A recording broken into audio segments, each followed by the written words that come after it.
আসসালামু আলাইকুম, hello guys. Mohsin ঈদের ছুটিতে দাদু বাড়ি যাচ্ছে।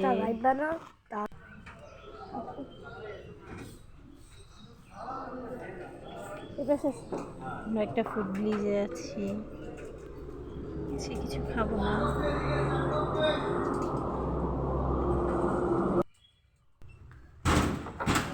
আমরা অল্প কিছুক্ষণের মধ্যে এখানে পৌঁছে গেছি।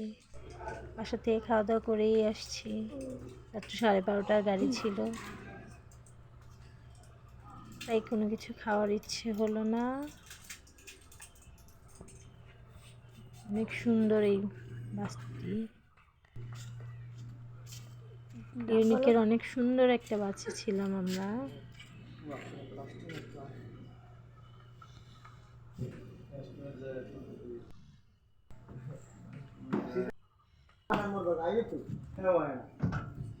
আমাদের বিরতি শেষ।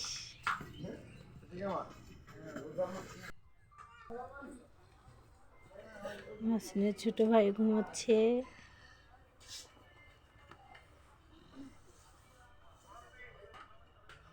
Good night.